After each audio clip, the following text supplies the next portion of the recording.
Olá, meus alunos. Iniciaremos agora o segundo módulo da disciplina de Epidemiologia 1, que vai tratar sobre epidemiologia descritiva, variáveis de pessoas, de lugar e de tempo. Qual o significado de epidemiologia descritiva? Epidemiologia descritiva nada mais é do que a organização das informações a partir das características das pessoas, do lugar e do tempo. Ou seja, quem adoece? Mais homens, mais mulheres, mais idosos, mais crianças? Que localidade a doença se localiza? Em que bairro? Em que município? Em que estado? Em que país? Em que recorte temporal a doença ocorre? No inverno, no verão, no outono? A doença acontece no decorrer de todos os meses do ano? O tempo pode justificar o aparecimento da doença? É disso que a epidemiologia descritiva trata. Ela realiza essa leitura, ela organiza as informações por meio das características das pessoas, do lugar e do tempo. O que são, na realidade, essas variáveis de pessoas? Elas se classificam como variáveis demográficas, sociais e aqui expressam o estilo de vida das pessoas. O que seriam as variáveis demográficas? Seria a leitura dos eventos a partir da idade, sexo e etnia. As variáveis sociais poderiam ser organizadas a partir da leitura dos eventos sobre o estado civil, renda, ocupação e instrução. E as variáveis que expressam o estilo de vida se traduzem no comportamento das pessoas, ou seja, hábito de fumar, consumo alimentar, prática de exercício físico, uso de drogas. De onde a gente pode tirar essas informações?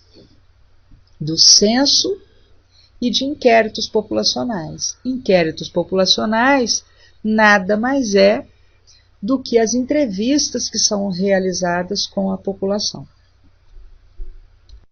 Agora vamos discutir um pouco qual é a utilidade dessas variáveis.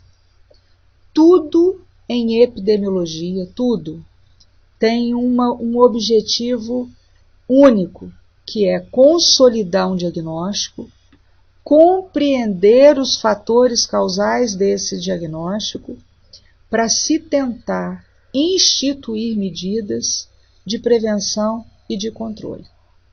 Então, as variáveis relativas às pessoas têm por aplicação expor a situação de saúde de subgrupos da população, fornecer subsídios para explicações causais ou para o levantamento de hipóteses que constituem o ponto de partida para outros estudos sobre o tema e definir prioridades de intervenção. Vamos falar um pouco de cada uma dessas variáveis. Por exemplo, ler as doenças e as mortes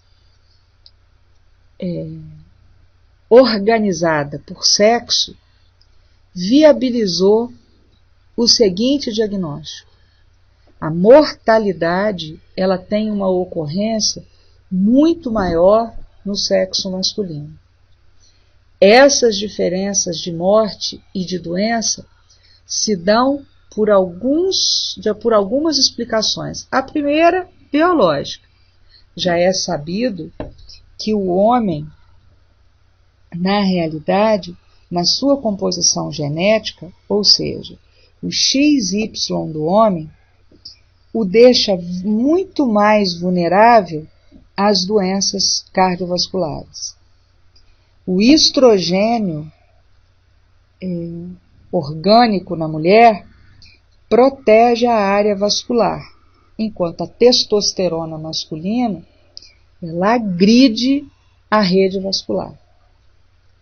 Outra situação que explica a diferença de morte e de adoecimento entre os sexos são os comportamentos. É sabido que o homem bebe mais, fuma mais e ainda, socialmente, ele se expõe a situações, principalmente aquelas vinculadas ao trabalho, de maior risco, porque é o gênero masculino que está mais presente em trabalhos que geram maior força física. Porém, quando se olha para o serviço de saúde, a mulher está mais presente nos ambientes, tanto na assistência hospitalar como na assistência ambulatorial. Por isso que se pensa, ou pelo menos parece, que a mulher adoece mais do que os homens. Porém, fica uma dúvida. Ela busca mais o serviço de saúde porque ela adoece mais ou porque ela é mais cuidadosa com a sua saúde? Bom, mas veja como estudar os eventos por meio da leitura de sexo possibilita a consolidação de diagnósticos importantes para se pensar o planejamento em saúde. Da mesma forma, é quando se lê os eventos de morte e adoecimento por idade. Percebe-se que existe uma distribuição de agravos à saúde de forma diferenciadas em idades diferentes. Por quê?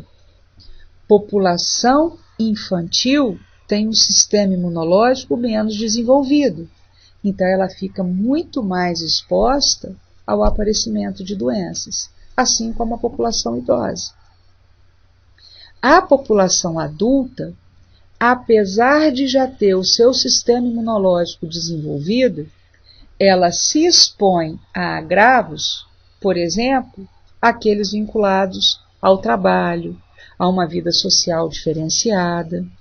Então, a idade possibilita o levantamento de hipóteses causais, porque dependendo da idade do indivíduo, ele se expõe a fatores de riscos diferenciados.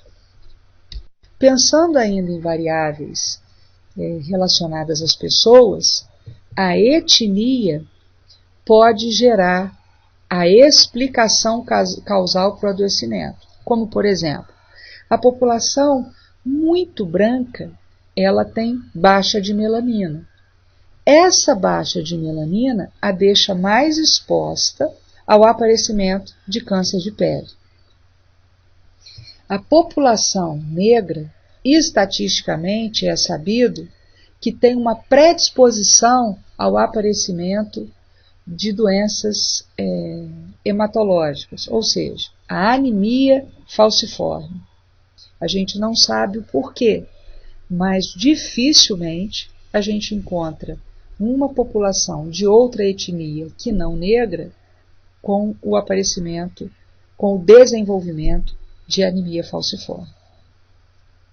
Porém, cabe aqui ressaltar um fator que pode dificultar ou confundir a análise, porque nem toda situação se justifica pela etnia.